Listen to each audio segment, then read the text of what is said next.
Well, hello there, and welcome to episode 29 of the Classic Rock Podcast. Those about a pod, we salute you.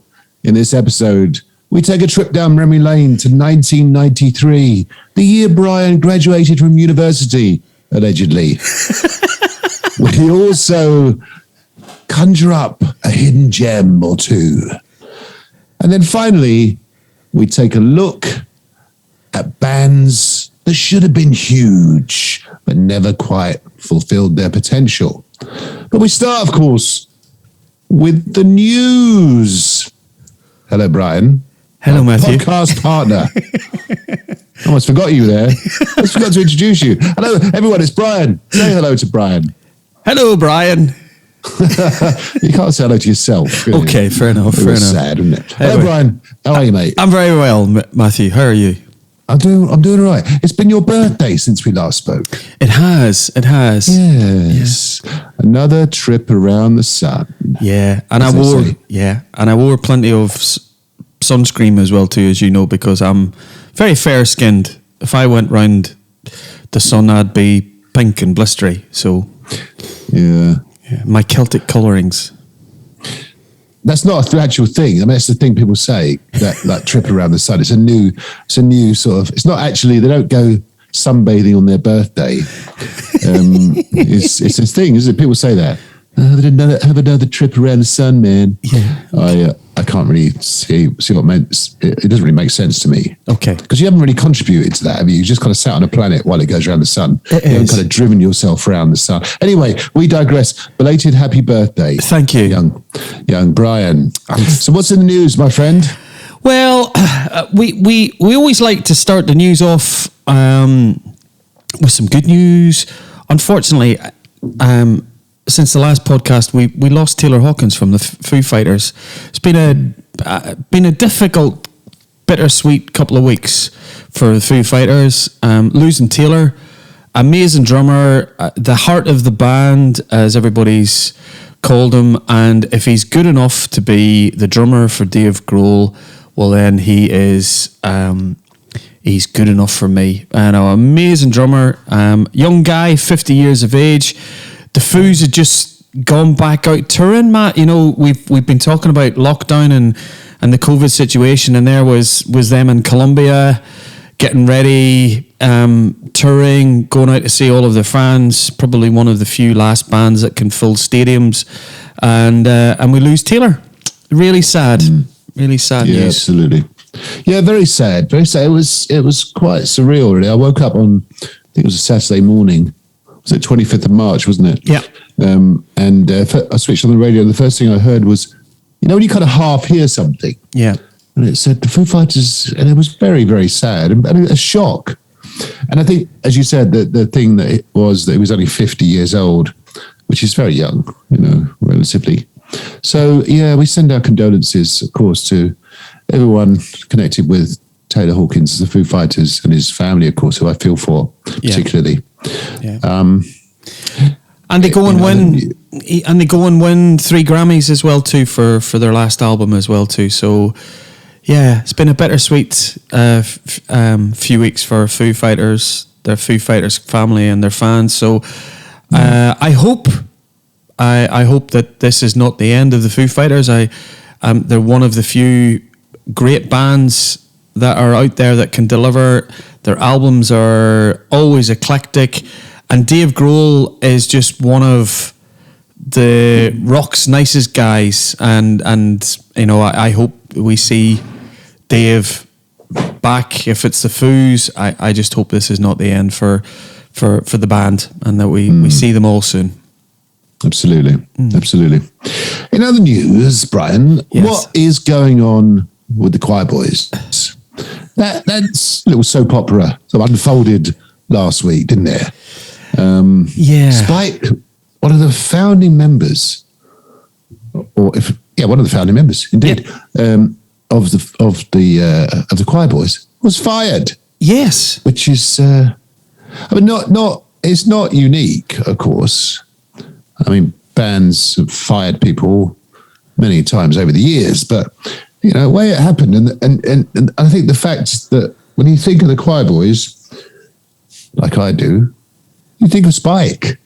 Yeah. And it's going to be an interesting sort of dynamic as they carry on as a 5-piece. Yeah, and with Guy Griffin singing. And so we'll see. Yeah, and it's interesting that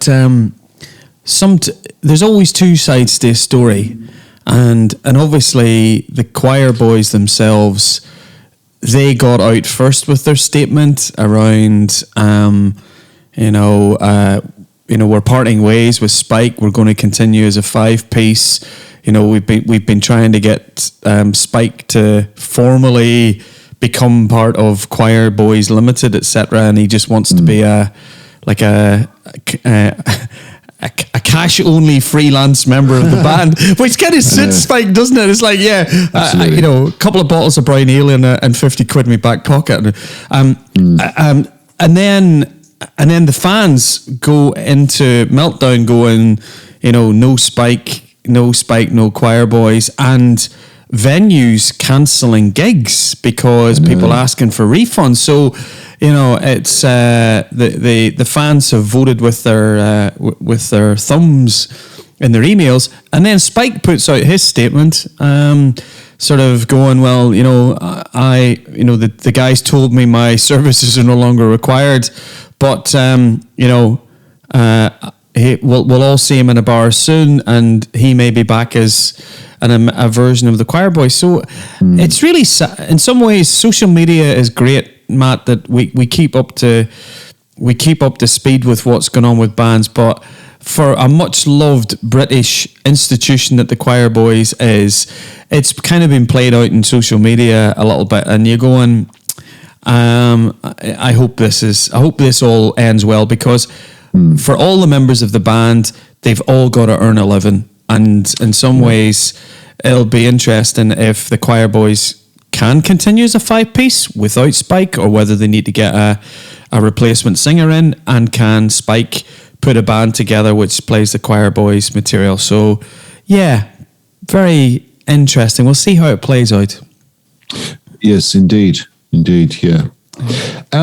In other news, there's been one of those, those situations where a lot of people from different bands come together, and they form what is known as supergroup, Matt. A super clanky, but I forgot that word. I keep forgetting that word whenever we talk about supergroups. I can never remember the word. But there's a new supergroup. Oh, yes. I'm slightly reluctant to use that name, but it sounds good. It's kind of a grunge supergroup. Oh, really? It's just emerged literally in the last day or so. A band called Third Secret. Oh, not sure where that name comes from.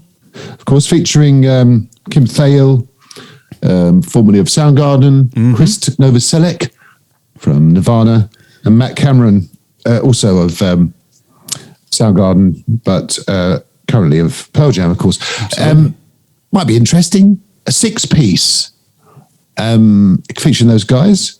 They've done an album. So they've kind of kept that quite quiet, and then they've announced an album which is due out in, well, I don't know when it's due out, but I guess it's due out soon. So one to watch. I'd be interested to sort of hear what that sounds like, because it sounds like it should be interesting. Kim Thayil was a great guitarist. Matt Cameron was a great drummer. Chris Novoselic, of course, was bass player in the classic Nirvana lineup. So, we'll see. Yeah, it'll be interesting. Yeah, it's not going to be pop, is it? We never know. It's got 2 female vocalists. Oh, really? Okay. So it should be an interesting sound. I'm quite intrigued by that, of course. So we'll see. Yeah. Won't we? Yeah. And also, sorry, I'm sort of hogging the limelight. No, that's okay. For a change. Uh-huh. Now, you know how much we love an auction on the old podcast? Yes. Don't you, Brian? You remember that? Yeah, I do. We've talked about a few auctions over the months. Yep. And I heard today, actually, this is hot off the press, that Kurt Cobain... Again, we're back to Kurt, are we? We are. We're always... It's Kurt Cobain News, episode 76. The late Kurt Cobain. His guitar that he used in the Smells Like Teen Spirit video back in 1991, I think it was 91 or so, a 1969 Fender Mustang guitar. You probably know what that is. I mean, you know a little bit about guitars, not much, just but a little bit. Not much. And it's coming up for sale later on this month. Now, before you start raiding your piggy bank, Brian, I must warn you, and it's left-handed, so it won't suit you anyway. But I must warn you, it's expected to go for. Are you ready for this? $600,000 to $800,000 for a guitar. I mean, it's getting ridiculous. However, a big chunk of the proceeds is going to a mental health charity called Kicking the Stigma, which is good. So that's a good, obviously a good cause and a good idea to put some of the proceeds to that worthy cause. But $600,000 to $800,000. My money's on $700,000, but as is often the case, these things often go for more than anticipated. So we shall see on that. Are you interested in that, Brian? You got $600,000 or $700,000 kicking around? Did lie it just down the back of the sofa? Yeah, exactly. No. It wouldn't be my Mustangs and Jaguar Fenders, which are both guitars which have never been in my arsenal of my many guitars. Are you allowed to say Arsenal in this podcast? There are children listening. You've never had a Mustang. I've never had a Mustang. It's not my guitar of choice. But not for me. And if I had £600,000, I would probably spend it elsewhere on something foolish, like Gary Moore's guitar. Exactly. Well, actually, talking about good causes. 28 years ago this year, we have now got new material from the reformed, I think it's just reformed for the single Pink Floyd. So Nick Mason and David Gilmour, long-standing bassman Guy Pratt, have released a new single called Hey Hey Rise Up to raise money for the Ukraine crisis. So, which I think is which is fantastic, and I think it's number one on the iTunes charts. Oh, really? Across 29 countries. So wow. I think it's great. I think hopefully it's just a one-off. It's a one-off activity. But as you can imagine, Matt, as with most of these things, once you hear the word Pink Floyd, everybody's out going, where's Roger Waters? When can we have the tour? What are we, so it's one of these times where David Gilmour and Nick Mason have done something great to raise money for the Ukrainian crisis. Can we just leave it there and move on? Or, it kind of, I bet you sometimes bands think, it's probably like the Robert Plant, Jimmy Page. It's like, if they go out and have a coffee, in London, if they were seen together, we'd go into internet meltdown that Led Zeppelin have got back together. So I'm pleased that Pink Floyd have got that. New music wise, I know you're usually the one hot with what's going on in the music. I have a candidate for my album of the year already, and here we are in April. I have been listening to the Red Hot Chili Peppers new album, Unlimited Love. It's their 12th album. It was released on April Fool's Day, April 1st, produced by Rick Rubin. All of the stars have reunited. John Frusciante is back in the band, and the album is phenomenal. It debuted at number 1 in the US. It's just a fantastic continuation of the period where you had, Californication, Stadium Arcadium, which was the album in 2006.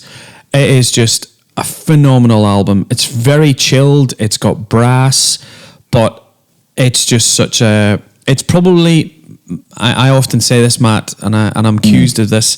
I can get into an album really, really quickly, and it's probably the best album from the Red Hot Chili Peppers since Californication. I love that album. So welcome back to the Red Hot Chili Peppers. They're playing in the UK in July. Go and see them. There has been footage on Howard Stern's show, and the band are just sounding absolutely phenomenal. So a good contender for Album of the Year for me, Matthew. Very good. Very good. Very pleased to hear it. Yeah, I'll give that a listen. Yeah. So, Yes. moving on. Yep. Last time, if you remember that far back, to our St. Patrick's Day special.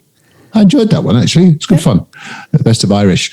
But appropriately enough, I set you the year 1993 for my year in rock. And as I said at the intro, allegedly, and this is still to be substantiated, because I've only got your word for it, you graduated from university in 1993, which I'm quite surprised about. Exactly. No, it's. I will happily go on record to say that I graduated in 1993 from the University of Sunderland. So you obviously started in 1978, which I was very surprised about. I was walking along with my Saturday Night Fever and Grease soundtracks as I was walking along. Meatloaf patch on the back of the jacket. Of course. Do you know what? I know you went home for your birthday, by the way, changes the subject only slightly. Yeah. Did you say to your mum, as I have tried many times over the years with my dad, Dad, where's my, in your case, Mum, where's my Meatloaf jacket? Have you seen it lately? I would love to see the Meatloaf jacket again. What happened to the Meatloaf? Do you know what? I have no idea. I think I gave the Meatloaf. I think I gave the Meatloaf jacket away to a girl. Did you? I think I did. You're such an old Casanova, aren't you? Yeah, I'd like it back. Well, I probably couldn't fit into it, mind. Nice to have it though. You get it framed. It'd be nice. Right. Oh, yes. We could show it off to our 13 listeners. Anyway, sorry, we digress. 1993. What was happening for the young Brian in 1993? 1993. Let's do gigs first. Two amazing gigs in 1993. I will go on record that I saw my favourite ever gig in 1993. So far, of all of the 500 plus gigs I've been to in my lifetime, I was lucky enough to see U2 on the last night of Zooropa, as they called it. So they were out promoting the Zooropa album on the back of the Achtung Baby tour. It goes down in history as probably one of the most iconic tours of all time, with the Trabants and Zoo TV and the use of multimedia. And poor old George Bush was getting phoned up do you remember George Bush was getting phoned up by Bono? Oh, that's right. It was like, trying to get through to the answering phone at the White House, and he was singing, please release me. I think, I don't know how he did it, but it was a iconic tour, amazing. I got to see him. I was at the front, and to this day, it's probably the most iconic gig, and U2 were at the top of their powers. So 28th of August 1993, I went to see U2 in Dublin, and it was phenomenal. On later that year, I was still back in Northern Ireland. This is where I'm keeping up having graduated, I moved back to Northern Ireland for a while. I then went to see Crowded House in Belfast, a guilty pleasure of mine. I love Crowded House, and I always remember that gig, Matt, because being the loud fan that I am of Crowded House, Neil Finn shouted out to the audience, "Does anybody want to hear a song?" And of course, you know me, I'm always, if I can get plectrums and if I can get anything at a gig, I'm your man. Or requests in this case. A request in this case. So Neil Finn shouts up, and I'm about 30 feet away from him, and I shout out for quite an obscure deep cut called Into Temptation from their second album. Lots of other people are shouting for more commercial songs like Four Seasons in One Day, a single off Woodface, and there was a couple in front of me, and they were talking to each other, and the girls elbowing the guy to say, shout up our song. And this lovely guy, so romantic. it was lovely. Oh, that was lovely. It was really lovely. And hopefully they got their song played. No, they didn't. Mr. Big Voice here, whenever Neil Finn was putting his ear out to the audience going, I can't hear anybody, I can't hear, you're all shouting stuff. So of course I shout with even greater robustness, Enter Temptation, Neil. And he goes, oh, Enter Temptation. And the looks and the daggers from the young couple in love who didn't get to hear four seasons in one day. And I genuinely, for the rest of the gig, was kind of going, I do hope Crowded House play 4 seasons one day, because it would be really nice if and they didn't. And I left that gig thinking Neil Finn played a song that I requested, but obviously a young couple's lovely song wasn't heard. So there's the two gigs that stand out for. Do you ever reflect on that and think, I wonder whether they had an argument afterwards and then they split up and he it's all my fault, lonely, and it was all your fault. Do you ever sort of reflect on that, Brian? No. I think you should. You should. I wonder what happened to that couple. We should track them down. Yeah, I'm sure they'd be really chuffed to speak to me. If anyone knows that couple, please let us know exactly. how they got on. Exactly. So that was gigs. 4 seasons in one day wasn't number one. Opening the set. It's a great song. It's a great song. Yeah. Anyway, so that was the gigs. That was gigs in '93. My year in rock in '93. What an eclectic, varied year of music that I bought in 1993. So thank you, first of all, for allowing me to have 1993. I'm gonna kick off with I don't know whether you can call them a supergroup or a super duo. The collaboration between it's fine. It sounds great either way when you say it. Supergroup. So the coming together of Uncle David Coverdale.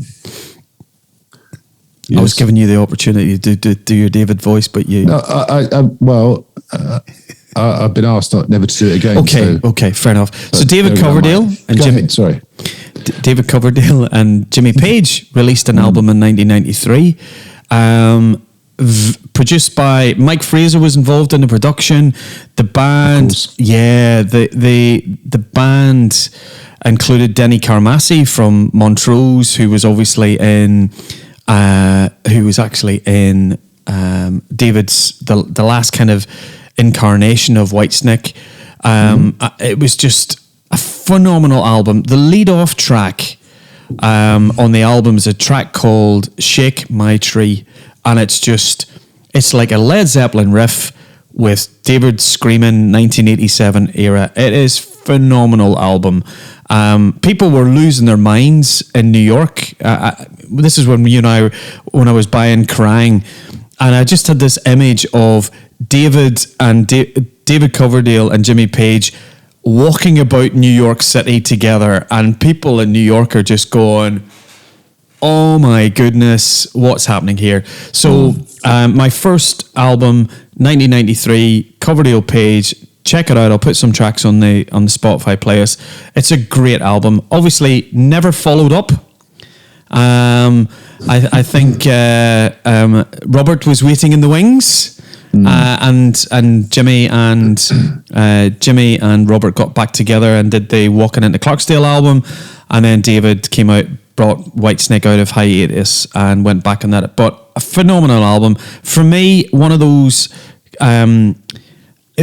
albums where I would have loved to have had a Coverdale Page too. I just thought, what a great album all the way through, and it's a shame that they didn't get the opportunity to A, tour it, and B, follow it up. So Coverdale Page is the first one. The second album, a band that I loved and still love to this day, Jellyfish Spelt Milk. Pretty much rock power pop album. It is my Sgt. Pepper stroke Pet Sounds all in one album. It's the second and last album from Jellyfish. Phenomenal album. It's just it was released in February. I remember picking it up, Matt, for £2.99 in a bargain bucket in Woolworths in Coleraine. I remember it. I remember picking up the CD and going, oh my goodness, It was reviewed in Q magazine, and I picked it up honestly in the bargain bin. And it is just a fantastic album. Tracks like Ghost at Number One, New Mistake, which was the big single. Again, loads of tracks on the playlist. Brilliant band for everybody. And then finally, a band that I think you would have been a big fan of in 1993. This band, this was their debut album. It was from the Counting Crows, and it was August and Everything After, released in September 93. The lead-off track, for everybody that knows Mr. Jones, and you and I as singers, I defy anybody to be able to sing Mr. Jones. There is just too many words in Mr. Jones. I ducked it. For 25, 30 years, I have ducked singing Mr. Jones because it's just got far too many words in it. It's a bit like R.E.M.'s It's the End of the World as You Know It. Yeah. So again, 1993, American rock was in that. Very, very interesting. I know you're a big fan of the likes of Hootie and the Blowfish, Dave Matthews. Pearl Jam in 93 were going a little bit more acoustic-y away from the grunge. But again, 1993, really good to sort of go back and just listen to August and Everything After. So there was 1993. There's so many other albums, Matt. I could have gone through. I loved David Bowie's Black Tie, White Noise, Sting's 10 Summer Tales, fantastic album. Even the likes of Duran Duran's Wedding album, which has got, Come Undone and just fantastic album. So 93, a great year in music as well as rock. How was 93 for you, young man? Well, thank you for asking. It was it was good, and I tell you why. Yes. As you asked, I'm just getting comfortable, boys and girls, before I tell my story of 1993. 2 events in 1993. Number one, Diamond Head. Do you remember them? Have I mentioned them at all in the old podcast? They reformed. Well, Brian Tatler and Sean Harris reformed to make the Death and Progress album, which I featured as a hidden gem a few episodes ago. So I don't have to put them on the playlist then? Yes, you do. Contributions from Tony Iommi. Have we mentioned Tony Iommi in the old podcast? What was he contributing? Fragrance or guitar? He was just rubbed my moustache against the microphone. He was on a song called Star-Crossed Lovers of the Night. Worked on that with the boys. Yes. And Dave Mustaine's on a song called Truckin'. So yeah, good album. Check it out. Films wise, the other event of the year, Wayne's World 2. We're Not Worthy was released. And it's well worth watching. It's not Citizen Kane or Gone with the Wind or Schindler's List, I admit, but it's a lot of fun. It's just basically a load of sketches kind of put together. And if you remember, boys and girls, Wayne has a dream that he meets the departed Jim Morrison and a naked Native American guy, naked Indian guy, as he calls him, and puts on Wayne stock in the sort of true Field of Dreams style. If you build it, they will come. And loads of stars in it. Chris Farley's in it. Kim Basinger's in it. The wonderful Christopher Walken's in it. Ed O'Neill's in it, and so on. Yeah. My favourite character, of course, goes without saying, is Del Preston, the roadie that they travel all the way to London to find hanging upside down in his flat. And he helps to put on Wayne stock. And all of the training. Do you remember all of the training? I do. Oh, fantastic film. Yeah, good stuff. So yeah, go and check out Wayne's World 2, of course. And we talked about this actually. We're Not Worthy. That whole thing with that's kind of entered into the vernacular, hasn't it? That's become a thing. Yeah. Since that was in the first Wayne's World film in 91, 1, 2, I think it was. Yeah.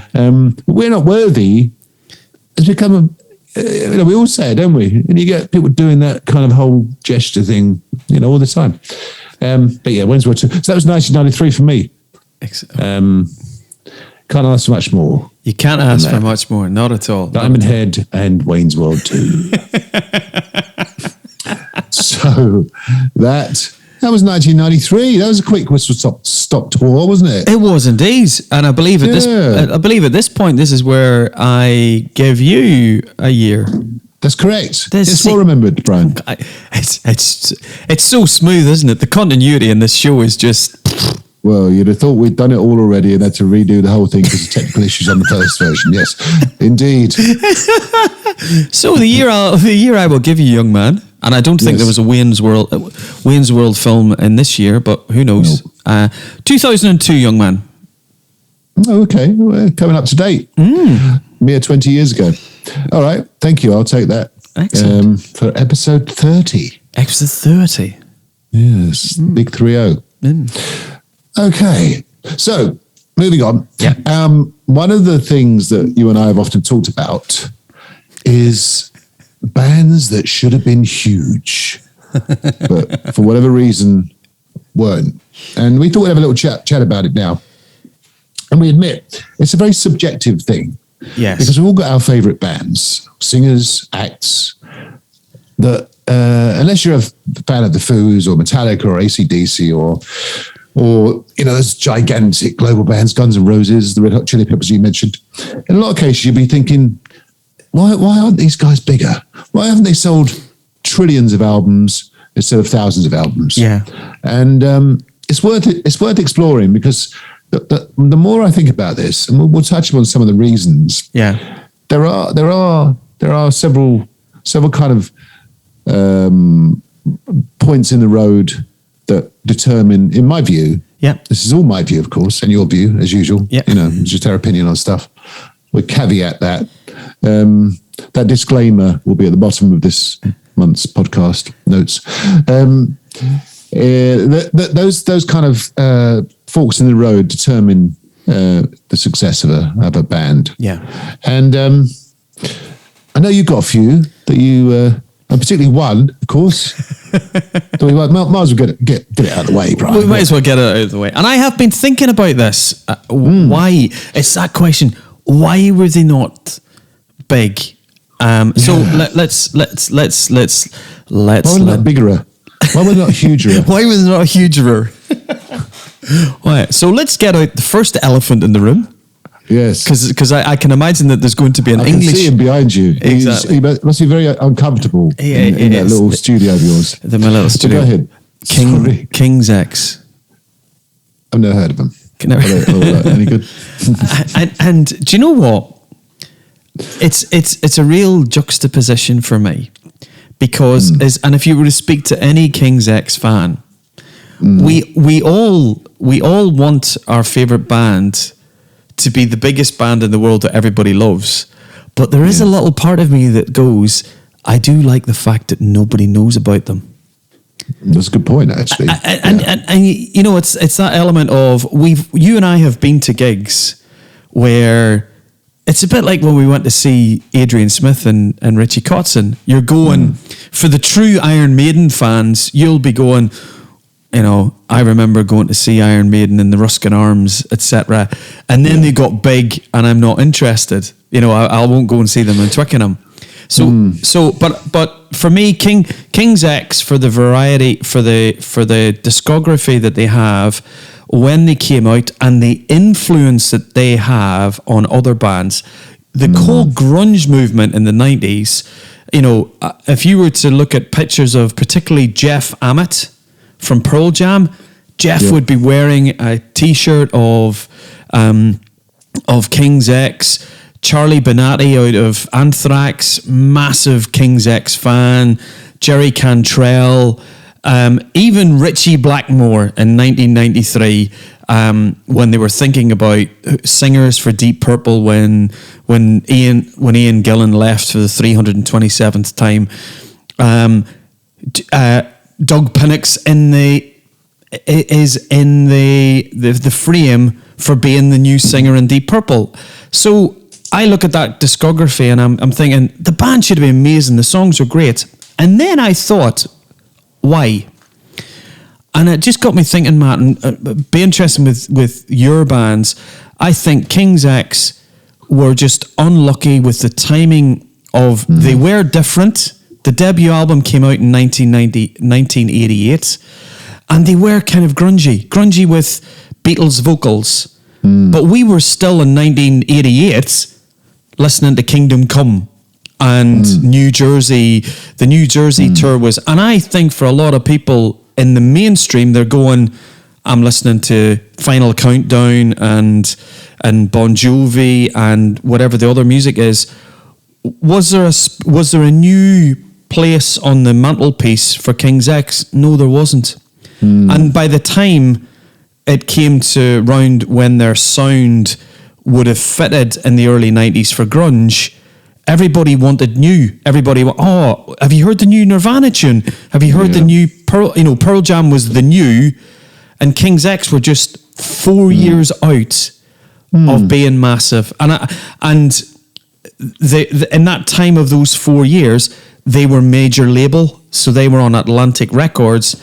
And then when they didn't get the big hit at Atlantic Records, then they lose their deal, or they get pushed down to a little subsidiary of Atlantic Records. And I think timing and being in the right place at the right time on the right tour with the right song, they missed their moment. Yeah, that's a good point. Actually, timing, I think, is one of the key things. But going back to what you said about not wanting your band to be big, I remember you reminded me actually. The Temperance Movement, and we talked about it a few times. Yeah, I remember seeing them in the back rooms of pubs and small venues, and I remember going to see them at the Forum in Kentish Town, which holds about 2,000 people, I think it is, something like that. And I'm thinking, where were you in the back room of the pub? You Johnny Come Latelys to come see my band just because they've been, you heard a couple of songs on radio, and you can get a little bit. It's a silly sort of frame of mind to be in, of course, because music's for everyone and bands are for everyone, and so on. But you can get that sort of, no, I want them to say small. I want to be able to get 10 rows in the front, not see them, on the horizon, in an enormous dome. But the other thing, timing wise, you're absolutely right. And there's of course there's the kind of apocryphal tale about I think it's either Thunder or FM, both of whom are great British bands, of course. But essentially their timing in terms of breaking America, because obviously breaking America for a band outside of America, and indeed an American band, is key to global success. Led Zeppelin did it, Def Leppard did it, Maiden have done it. It's all hard graft, of course, but it is doable. And famously, they that timing certainly for FM just wasn't right. I mean, they looked back in the day in the late 80s and sounded like that classic kind of AOR band. They had the songs oozing with melody and hooks and so on. But for whatever reason, and primarily because of the clash with as you say, the kind of the end of hair metal and the kind of Foreigner and Journey becoming a little less in vogue, and the likes of grunge and thrash kind of taking over. But I mean, FM still goes strong. Worth seeing. We talked about them a couple of times, but just didn't quite have that. The stars weren't aligned for them to conquer America, and the same to an extent with Thunder. I think they were booked on a tour that pretty much got cancelled as soon as grunge came along. So it is. You're absolutely right. It is quite often about timing. And if I can use that British word that sometimes sounds American, patronage, patronage or patronage. I think if you stay on the Thunder line, I the two examples of two British bands, FM and Thunder, who should have been great. They had a lot. David Coverdale, as you remember, in 1990, had Thunder on the bill. And at Donington Monsters Rock. yes, and for a lot of people, Thunder have always been the best band that ever opened Donington. That's the popular view from people, and I can remember listening to it on Radio 1. Now, on the back of that, you're going, if David had given them their blessing, and then he was going out on the Slip of the Tongue tour around the globe, yeah, you just wonder, did Thunder get the chance to go out and tour on that album? I think if you get onto the right tour, it allows you to go to just get that exposure. And I'll give you a great example of this, and this involves Whitesnake.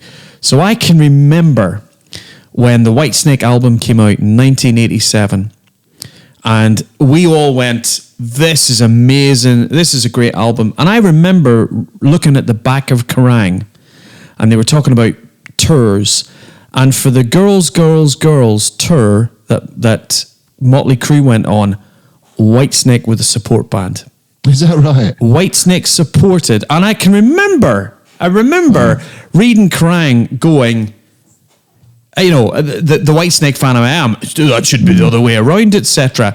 But they went out in the States in 1980, that would have been 87, 88, on the coattails of Motley Crue, all through the States.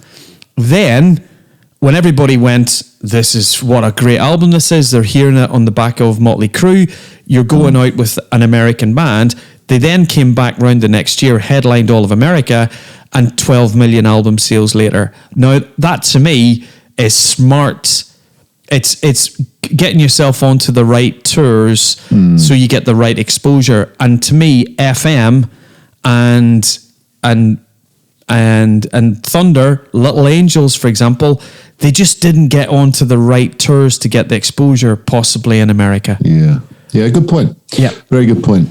And on top of that, of course, you need the songs. You know, you need the songs. And I think, in a way, sometimes you often only need one song. Totally. For example, Judas Priest were, you know, they toured America, and they were on Down the Green with Led Zeppelin back in 1977 and so on. But they really broke America based on one song back in about 1983 off the Screaming for Vengeance album. Yeah. And You Got Another Thing Coming, and that is their anthem. And that got a huge amount of radio play, and then opened the doors for them. And as you say, it's quite often about having a breakthrough song. Pour Some Sugar on Me, of course, famously was a song that kind of sold another 5 million copies of Hysteria because it was being played in strip clubs, which I've never been to, of course, but I hear they play a lot of music in them. And but you say, Matt, you make a really interesting point about Judas Priest, and You've Got Another Thing Coming, because that's their American anthem. For fans of early Priest in the UK, you would go, the two songs that come to mind for me are Living After Midnight and Breaking the Law. Yeah. So I in some ways, if you've got songs which suit the American market, which You've Got Another Thing Coming absolutely hits that mark, and then you've got the kind of the other songs which are maybe a bit more riffier and a bit more heavy metal, suits the UK. Scorpions. Think of the Scorpions. The Scorpions, Rocky Like a Hurricane. To me, that's part of the big American hits. Whereas the European audience might be thinking of Love Drive or the earlier Uli John Roth, Michael Schenker era. So if you've got songs that work for the various demographics and markets, then that maintains your longevity. Thunder are a good British rock and roll, blues rock.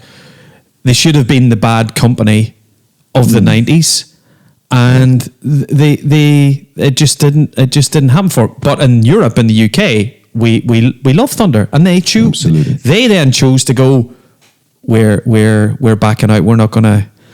We've done our bit. We've reached the top of our mountain. We're gonna then back off. Yeah. What other bands then? Yeah, well, you talked about bands that a bit like King's X that are influential, but don't necessarily have the album sales to sort of go hand in hand with that. And there are three others that spring to mind. I can't not mention Diamond Head, of course, who are probably held up as within the Nwabum sort of genre, the Nwabum movement, as being the band that should have really made it but didn't, for a lot of reasons. And, you know, for example, stylistically, they took a real left turn when they went from their Living on Borrowed Time album through to the Canterbury album. Without getting too esoteric, they had 20,000 copies. They had a pressing fault, which sort of detracted from it. The songs were a bit too kind of U2 meets Queen for the die-hard metal fans. So that stylistically was a bit of a kind of a faux pas.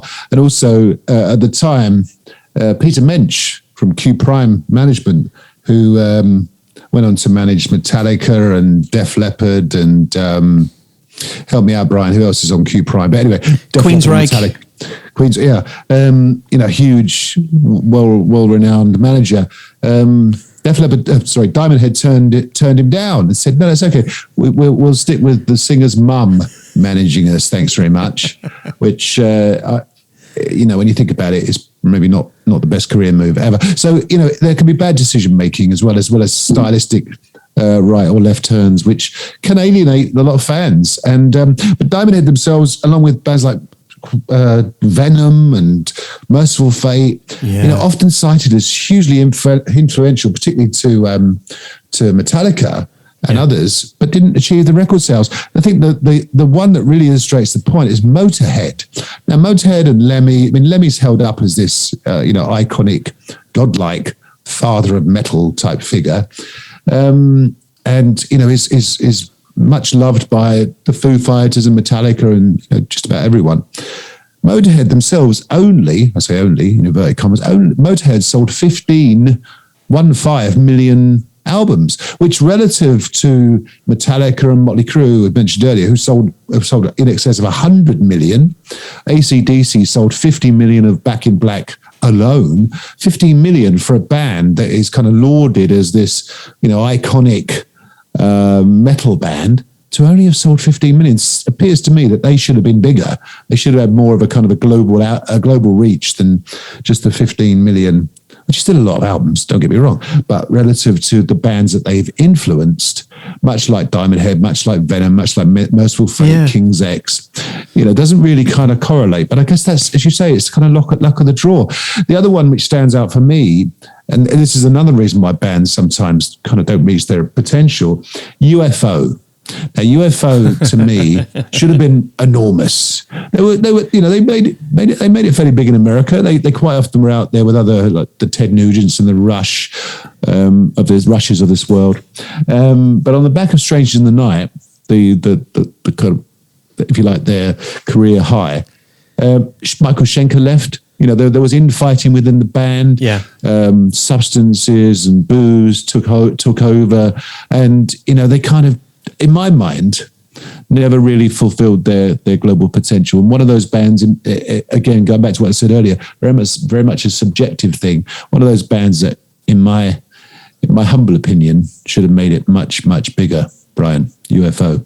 I couldn't agree more. And you only have to look at the as you know, one of my favorite compilation albums of all time is the Headstone album. And when you look at all of the splinter groups of artists who have been part of UFO, MSG, members of Whitesnake, Wild Horses, probably at key real points of that band's career, you can just imagine at the point where when did Michael Schenker leave UFO? Was that at the beginning of a tour? Because it just makes me think about Thin Lizzy. Now, Thin Lizzy, again, on the back of the Jailbreak album, and Live and Dangerous. You know, the famous Brian Robertson gets his hand cut at the Speakeasy. So they draft in Gary Moore. Gary Moore goes on the tour. They're in America. They're in America supporting Queen, and then Gary Moore leaves the tour. And you could probably just plot through just key points in a band's career, and you go, actually, what if maybe would the band have been bigger if key things hadn't happened? And I think with UFO, it's timing is everything. But what I find quite interesting is a lot of the bands that we've talked about, even let's talk about Queen. Queen gave up on America. You know, they did do the station wagon and really battered around America as much as they could, and they were massive around the rest of the world, particularly in South America and Europe and obviously the UK.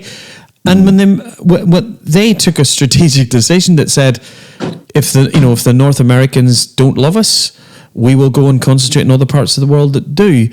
And the last band I'll mention, and bands that I thought would have been huge, is a little bit of an opposite. Where this is a band that were massive in America, which is a band called The Outfield.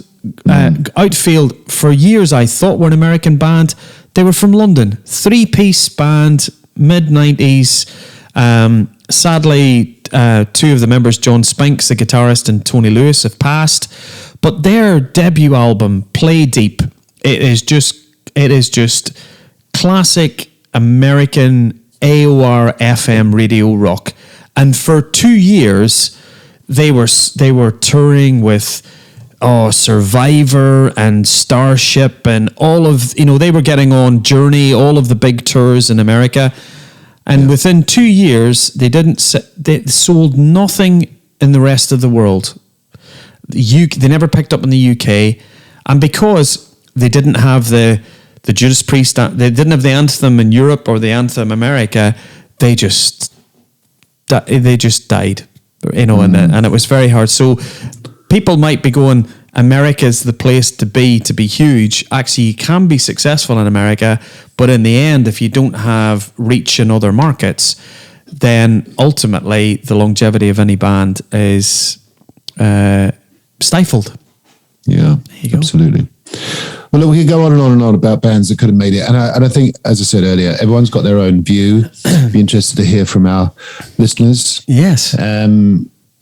We've already had some thoughts, and thank you very much for those. And if you have any others, then let us know at FTAT Pod or on the old Facebook site, of course. So moving on, Brian. Yes.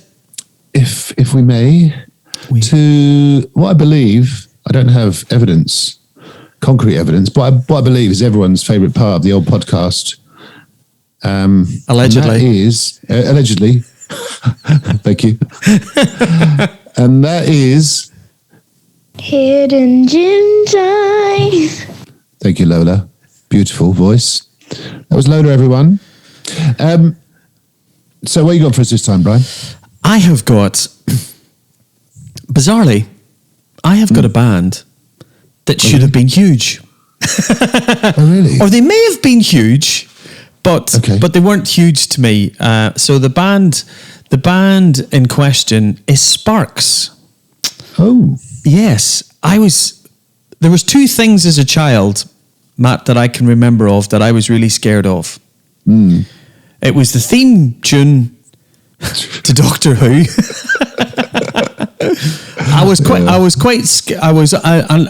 That went hand in hand with being really scared of Daleks and really scared of Cybermen. Yes. Yeah. So as a small child, I was really petrified of Doctor Who and the theme tune and everything that went with it. Oh, absolutely. I couldn't agree more. Cybermen, definitely. Yeah. And in an episode in the early 70s, there were shop window mannequins that came to life. And for years I was terrified. But I was a little small child, of course. But we'll pick up Doctor Who on for those about to pod sci-fi version. Sci-fi version, yes. So sci-fi offshoot, along with, for those out of Pop, the Pop Sister podcast. We're going to think of a catchy name for those about to sci-fi. Yes. We salute you. Okay. But the second thing that scared me. Sorry, go ahead. Yes, second thing scary was, and I can remember watching, the music shows of the Razzmatazz. Do you remember Razzmatazz? Yeah. And all the programs, was Ron Meal, who was the keyboard player in Sparks. Who terrifying. He was terrifying. His little moustache and the way in which he stared at the camera. I was scared of Ron Meal. So last year, so my hidden gem for this episode is the film it's a documentary called The Sparks Brothers. It's directed by Edgar Wright, who did Hot Fuzz, the British comedy films, Hot Fuzz, Paul, Shaun of the Dead, and Edgar is a uber mega fan of Sparks. So it's about Ron and Russell Meal. The documentary apart from This Town Ain't Big Enough for the Both of Us, if I've got the lyrics right. You know me and the lyrics, I get them always wrong. That's the song I know, but this is a band who effectively from the early 70s right up until the 2020s has been putting out output. And the documentary's got, when you look at the people that contribute to the documentary, you've got Beck, Flea from Red Hot Chili Peppers, Steve Jones from the Sex Pistols is just hilarious. They even did a collaboration with Franz Ferdinand, which was called FFS. I remember it. Yep. Yeah, Yep. I'll leave it out there. The guys, Nick Rhodes from Duran Duran, Andy Bell and Vince Clarke from Erasure, Todd Rundgren, Giorgio Moroder, Tony Visconti. When you look at the people that Sparks have influenced and who they've worked with, I thoroughly enjoyed the documentary. I learned so much about Sparks, just as an entity, and it's just so entertaining to see how a band, the two brothers, really continued to work hard, and just the amount of material that they did, with a degree of humor that's in the documentary as well too, which Edgar Wright brings to the fore. Nick Frost and Simon Pegg are actually in the documentary, and there's a little animation piece which I won't spoil for anybody who watches it, where Simon Pegg voices John Lennon and Nick Frost voices Ringo Starr, and there's a part in the movie where there's a little animated bit where the two Beatles are commenting on Sparks, and it's really, really funny. So it's on Netflix. I recommend, even if you don't know anything about Sparks, it's kind of in that. Just go and check them out, because they are a band that we all know about. They're a band that's very influential. And I am no longer scared of Ron Meal. I'm pleased to hear it after all these years. I remember them actually. I remember them in 1974. Yeah. That's how long they've been going, on top of the Pops, doing this, as you say, This Talent Big Enough for the Both of Us. Beat the Clock was another good song. Yeah. Number one song in heaven. Yeah, great stuff. Yeah, good one, Brian. Yeah. Well, I've got a boring old live album for us. Coming hot on the heels of the last time's live album. And there's a connection, actually. So this time, my hidden gem is a live album from 2007. May have got missed in the canon of work of Heaven and Hell. And this album is live at Radio City Music Hall in New York. Now it features the classic lineup with Ronnie Dio, Tony Iommi, Geezer Butler, and Carmen Appice, and it's really good. It's really good. It features songs, as you can imagine, from the sort of Black Sabbath era with Ronnie. So Heaven and Hell album, The Mob Rules and Dehumanizer. And it's good. It's well put together. Sounds great. I can't quite get my head around why Ronnie Dio felt the need to do the crowd chat in an English accent. He was married to an English lady, so that maybe has something to do with it. But yeah, check it out. Heaven and Hell live at Radio City Music Hall, the album from 2007. There you go. Short and sweet. Fabulous. Great album. I love when Ronnie on that album, Matt, when he's doing the intro for the riff for Heaven and Hell, and he asks the crowd to sing it, and he says something like, you sang it so well, this is a riff that deserves to be sung again. And then you can hear the audience just really lift it again. He was one of those frontmen who could just, he had the audience with him. And as you say, it's a live album. There's been many Black Sabbath Heaven and Hell albums, live albums that have been out there, and I think Heaven and Hell is a nice. It's a nice, probably fitting finishing point for that, for Ronnie's last stand with the Black Sabbath era. Good choice. Good point. Good choice. Yeah, thank you. So that's it. That's episode 29. Yeah, Boom. done. That's it. I've got an idea for the next one though, Brian. Yep. Episode 30. So I went to a gig last weekend and went to see Skunk Anansie. Are they still going? Yes, of course they are. Otherwise I wouldn't have gone and seen them. People always say that, don't they? They're still going. Yes. Yeah, I went to see them. Anyway, they were excellent. If they're out on tour, please go and see them. If they're at a festival or whatever, they're absolutely brilliant. Yeah, Skin, such a great, fantastic front person. Down in Brighton, which is probably one of their spiritual homelands. If you can have more than one spiritual homeland, but you know what I mean. Anyway, while I was there, we were in the seats because we're getting on a bit. See, actually, we're just having to get seat tickets, and it made me think about do's and don'ts of going to gigs, gig etiquette. Now, I know we touched upon a few, but we were in the seats, and then some people in front of us stood up. And I thought, well, do we all stand up? Should they sit down? Should we all sort of, sit down? It's very confusing. And then we just sat down and then stood up when asked. So anyway, that just made me think about gig etiquette. So maybe we can have a little chat about that next time on episode 30. Episode 30. Absolutely. Episodes. I know. Oh my goodness. Who'd have thought? Right, that was it, Brian. Thank you all for listening. Please come and check us out on Twitter. What's that Twitter handle, Brian? At FTAT Pod. Correct. Well and done. it's also our CB handle as well too, I believe. Is it? Okay. And also on Facebook, of course. But thanks for listening, everyone. Keep in touch. Be safe. Be good. And until next time. Yes, until next time. And if you are listening to our podcast on iTunes, Apple Podcasts, hit the subscribe button and leave us a review as well too. It helps out with getting the podcast out there and more people listening to us. And we will see you all next episode. Rock on, everybody. For those about to pod, We Salute You is a Maylie Rogers media production.